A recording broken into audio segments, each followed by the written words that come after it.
Hello दोस्तों, good evening all of you. दोस्तों, अपने विद्युत परिपथ टॉपिक पढ़ रहे थे और उसके अंदर अपने विभव मापी के एप्लीकेशन स्टार्ट कर रखे हैं, जिसके आज नेक्स्ट वीडियो लेक्चर सीरीज के अंदर अपने पढ़ने जा रहे हैं एमीटर का अंशांकन। पिछले लेक्चर के अंदर अपने वोल्ट मीटर का अंशांकन पढ़ा था, उससे मिलता जुलता क्वेश्चन है ये। तो एमीटर के अंशांकन के लिए दोस्तों, जैसे अपने पास एमीटर से धारा मापते हैं और परिपथ के हमेशा एमीटर श्रेणी क्रम में जोड़ा जाता है, तो एमीटर के अलग प्रतिरोध के कारण एमीटर का जो पाठ्यांक होता है वो सही प्राप्त नहीं होता। कई अन्य कारण भी हो सकते हैं अपने पास, पैमाने पर गलत चिन्ह लगने से, या जो संकेतक जुड़ा रहता है उसके साथ जो स्प्रिंग जुड़ा हुआ है उसकी प्रत्यास्थता में कई बार क्या होती है, कमी आ जाती है। इस वजह से एमीटर का जो पाठ्यांक होता है वो अपने पास क्या होता है, त्रुटिपूर्ण होता है। तो उसका त्रुटि का पता कर सही करने की प्रक्रिया को क्या कहते हैं, अंशांकन या अंशशोधन कहते हैं। तो अपने इसको विभव मापी से मेजरमेंट करेंगे। तो दोस्तों, अपने लिख रखा है कि एमीटर की सहायता से किसी परिपथ में बहने वाली धारा का मापन किया जाता है। जब यह धारा एमीटर में से प्रवाहित होती है तो एमीटर के अलग प्रतिरोध के कारण एमीटर का पाठ्यांक सही प्राप्त नहीं होता। अन्य कारण जैसे पैमाने पर गलत चिन्ह लगना, संकेतक के साथ जुड़े स्प्रिंग की प्रत्यास्थता में कमी आना, इससे पाठ्यांक क्या होता है, सही प्राप्त नहीं होता। तो इसके पाठ्यांक को सही करने की प्रक्रिया को क्या कहते हैं, अंशांकन या अंशशोधन कहते हैं। तो सबसे पहले अपने परिपथ का संयोजन करते हैं। परिपथ में सबसे पहले अपने विभवमापी तार है AB। इस विभवमापी तार AB की श्रेणी क्रम में एक संचायक बैटरी लगाएंगे, कुंजी लगाएंगे और धारा नियंत्रक RH को जोड़ेंगे। ये जो परिपथ बनता है, इस परिपथ को अपने क्या बोलते हैं, प्राथमिक परिपथ बोलते हैं। ये अपना प्राथमिक परिपथ है, प्राइमरी सर्किट। अब दोस्तों, वही चीज़ अपने पास जैसे वोल्टमीटर के अंशांकन में पढ़ा था, वही अपने इसमें पढ़ने जा रहे हैं। जैसे आप विभव मापी से नापोगे तो V इक्वल टू क्या होगा, XL, और वोल्टमीटर से एमीटर से नापते हैं तो धारा अपने पास एमीटर कहाँ पर जुड़ता है, इसके श्रेणी क्रम में। बट अपने पास X ज्ञात करना है, क्योंकि अपने किससे नापेंगे, विभव मापी से। और विभव मापी सबसे पहले जो विभव मापी मापता है वो विभवांतर मापता है, V इक्वल टू XL। तो V की जगह लगाएंगे IR इक्वल टू XL। अब R आपको हमेशा परमानेंटली कितना करना पड़ेगा, 1 ओम। तब जो विभव है वो किसके इक्वल आ जाएगा, आपके पास धारा के इक्वल आ जाएगा। तो एक तो अपने को 1 ओम की कुंडली लगानी पड़ेगी, जहाँ पे अपनों ने R भी जोड़ा था वहाँ पे 1 ओम की कॉइल जोड़ देंगे। दूसरी बात, X यानी विभव प्रवणता का शुद्ध मान प्राप्त करने के लिए अपने विभव मापी का क्या करते हैं, मानकीकरण करते हैं। तो अपने यहाँ पर जोड़ेंगे मानक सेल। मानक सेल का जो धनात्मक सिरा है ES, वो विभव मापी के A से और ऋणात्मक को द्विमार्गी कुंजी के X टर्मिनल पे जोड़ देते हैं। अब अपने एक अन्य परिपथ पर विचार करेंगे। यहाँ पर मैंने RB लगाया था, अब मैं यहाँ पे 1 ओम की कॉइल लगाऊंगा और इसका दूसरा सिरा द्विमार्गी कुंजी के Z से, द्विमार्गी कुंजी का मध्य Y गैल्वेनोमीटर से, और गैल्वेनोमीटर का संबंध किससे करेंगे, जोकी से करेंगे। अपने यहाँ पे RB लगाए, इसके समांतर क्रम में वोल्टमीटर जोड़ा था, परंतु अपने क्या मेजरमेंट करना है, धारा। तो इसलिए अपने यहाँ पे क्या जोड़ेंगे, एमीटर। एमीटर हमेशा कहाँ पे जुड़ता है, श्रेणी क्रम में। तो ये मैंने यहाँ पे एमीटर कनेक्ट कर दिया। अब इसमें धारा प्रवाहित करने के लिए जो एक अन्य परिपथ लेते हैं, इस 1 ओम की कॉइल के श्रेणी क्रम में एक बैटरी लगाएंगे, कुंजी लगाएंगे और धारा नियंत्रक RH लगाएंगे। अब ये दोस्तों डबल लगे, इसलिए इसका नाम EB2, K2 और इसका नाम लिखेंगे RS2। ऐसे इसका नेम दे देंगे EB1, K1 और RH1। ये पूरा जो परिपथ है ये अपने किसकी तरह काम कर रहा है, द्वितीय परिपथ की तरह। तो अपने प्राथमिक और द्वितीयक परिपथ में क्या लिखेंगे, इस पर डिस्कस करते हैं। तो प्राथमिक परिपथ में देखिए अपने कि सर्वप्रथम विभवमापी तार, पूरा रिपीट कर रहा हूँ वापस, कि जैसे अपने क्या होता है कि एमीटर का कुछ प्रतिरोध होता है जिसकी वजह से एमीटर का पाठ्यांक होता है वो त्रुटिपूर्ण होता है। यह आपने लिख सकते हैं अन्य कारण, जैसे पैमाने पर गलत चिन्ह लगना या संकेतक के साथ जुड़ा हुआ स्प्रिंग होता है उसकी प्रत्यास्थता में कमी आना, कई अन्य कारण हो जाते हैं जिसके कारण एमीटर का जो पाठ्यांक होता है वो सही प्राप्त नहीं होता।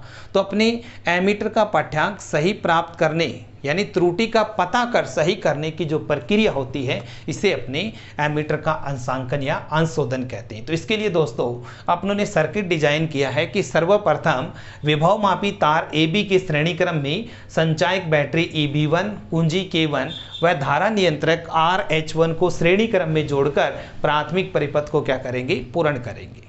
इसके बाद विभवमापी का मानकीकरण, क्योंकि अपने को विभव प्रवणता चाहिएगी, तो विभव प्रवणता निकालने के लिए अपने क्या करते हैं, मानकीकरण करते हैं। तो विभवमापी का मानकीकरण करने के लिए सर्वप्रथम विभव मानक सेल का जो धनात्मक सिरा है वो विभवमापी तार के A सिरे से और इसका जो ऋणात्मक सिरा है ये द्विमार्गी कुंजी के X टर्मिनल से जोड़ देते हैं।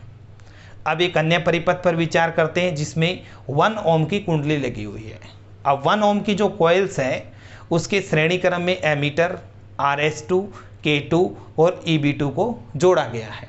अब 1 ओम की जो कॉइल्स है उसके उच्च विभव वाला सिरा विभवमापी तार के A सिरे से और निम्न विभव वाला सिरा द्विमार्गी कुंजी के Z टर्मिनल से जोड़ा गया है।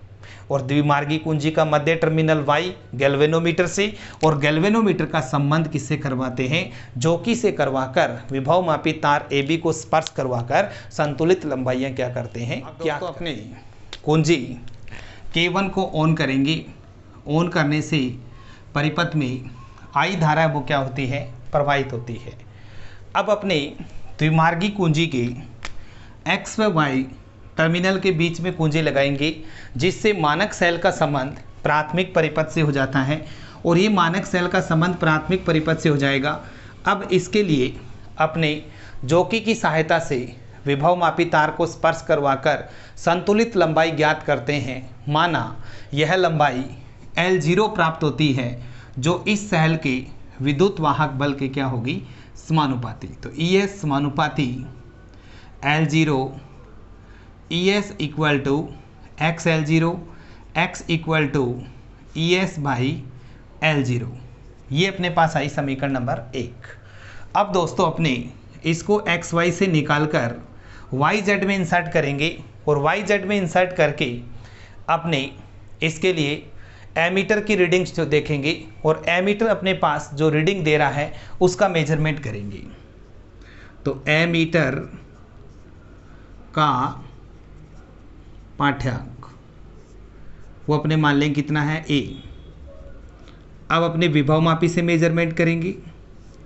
विभवमापी से करेंगे तो अपने 1 ओम पे जितनी वोल्टेज ड्रॉप हो रही है यहाँ पे V, उसके लिए अपने जोकी की सहायता से इसको टच करवाएंगे और टच करवाकर संतुलित लंबाई ज्ञात करेंगे। उसको मान लेंगे, माना यह लंबाई अपने पास L प्राप्त होती है। जो L लंबाई जितना इसके ऊपर वोल्टेज ड्रॉप हो रही है उसके क्या होगी, समानुपाती। तो वोल्टेज ड्रॉप को मान लेते हैं V डैश इक्वल टू अपने पास क्या आएगा, XL या V डैश समानुपाती L या V dash equal to XL। और ओम्स लॉ से V इक्वल टू क्या होता है, IR इक्वल टू XL।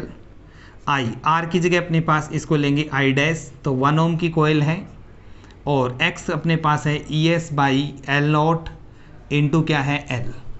तो I डैश डिटरमाइन हुआ अपने पास ES by L not into L। ये आएगी समीकरण नंबर 2। इसको डाल देते हैं 2 नंबर और इसको 3 नंबर डाल देते हैं 3 नंबर। तो दोस्तों अपने पास एमीटर की रीडिंग आई और विभवमापी से अपनों ने धारा का मेजरमेंट किया जो अपने पास कितना आ रहा है, I डैश आ रहा है। एमीटर के पाठ्यांक में त्रुटि इक्वल टू एमीटर का पाठ्यांक माइनस विभवमापी का पाठ्यांक, एमीटर का पाठ्यांक प्लस माइनस डेल्टा आई त्रुटि equal to A minus A dash. A अपने पास एमीटर का पाठ्यांक है और ए डैश अपनों ने विभवमापी से निकाला है। इन दोनों मानों का जो अंतर है ये अपने पास इसकी क्या कहलाती है, त्रुटि।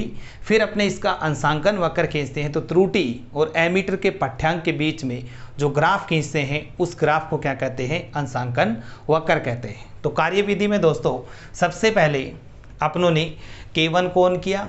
ऑन करने से x व y के बीच में की इंसर्ट की, जिससे मानक सेल का संबंध प्राथमिक परिपथ से हुआ। और मानक सेल का संबंध जैसे ही प्राथमिक परिपथ से हुआ तो उसके लिए अपनों ने संतुलित लंबाई नोट की। माना वो लंबाई L0 प्राप्त होती है जो इस मानक सेल के विद्युत वाहक बल के क्या होगी, समानुपाती। ES equal to XL0, x equal to ES/L0। तो इससे अपने को क्या होगी, विभव प्रवणता ज्ञात हो जाएगी। फिर अपने x व y से की निकालकर YZ में लगाएंगे और अपने इस एक ओम यानी इसके बीच में की लगाएंगे। K2 अपने पास ऑन है तो अपना एमीटर है वो रीडिंग देगा, उसको अपने नोट कर लेंगे। एमीटर का पाठ्यांक कितना है, A है। अब विभवमापी से देखेंगे तो इस 1 ओम पे जितनी वोल्टेज ड्रॉप हो रही है उसके लिए अपने संतुलित लंबाई ज्ञात करेंगे। माना वो लंबाई अपने पास L प्राप्त होती है जो इस सेल के यानी जो यहाँ पे 1 ओम पे जितनी वोल्टेज ड्रॉप हो रही है उसके क्या होगी, समानुपाती। तो V dash equal to L, V dash equal to XL। Ohm's law से V इक्वल टू IR, तो I डैश R की जगह अपने पास कितना है, 1 ओम। तो XL I डैश यहाँ पे अपने पास आ जाएगा 1 ओम। तो ये I dash equal to X की वैल्यू ES/L0 इंटू L, तो I dash equal to ES/L0 into L। ये अपने पास समीकरण नंबर 3। त्रुटि निकालेंगे तो एमीटर का पाठ्यांक माइनस विभवमापी का पाठ्यांक, तो delta I equal to A minus A dash. इसका अंशांकन वक्र ड्रॉ करेंगे तो अंशांकन वक्र के लिए अपने यहाँ पर लेंगे एमीटर के पाठ्यांक में त्रुटि प्लस माइनस डेल्टा आई और यहाँ पर लेंगे अपने एमीटर का पाठ्यांक A। इन दोनों मानों के बीच में अगर अपने त्रुटि निकालेंगे तो अपने पास त्रुटि देखिए, त्रुटि निकालिए और एमीटर के पाठ्यांक के बीच में अपने क्या कर रहे हैं, ग्राफ खींच रहे हैं। तो अपने बहुत सारे मान आएंगे। इन सब मानों को मिलाकर अगर अपने कर्व खींचेंगे तो ये जो अपने पास कर्व आएगा उस कर्व को कहते हैं अपने अंशांकन वक्र। यानी जो अपने पास एमीटर के पाठ्यांक में त्रुटि आई है और एमीटर का पाठ्यांक जो अपने निकाला, इसके डिफरेंट सारे मान लेंगे और डिफरेंट सारे मान लेकर उसमें अगर अपने कर्व खींचेंगे तो उस कर्व को अपने क्या कहते हैं, अंशांकन वक्र कहते हैं। उम्मीद करता हूँ आपको वीडियो है बहुत अच्छे तरीके से समझ में आई है। टॉपिक आपको कंसेप्ट बेस पे अच्छे तरीके से क्लियर हुआ है। तो दोस्तों वीडियो को ज़्यादा से ज़्यादा लाइक करें और अपने दोस्तों के साथ शेयर करें ताकि उनको भी अच्छे तरीके से समझ में आ सके। Thank you.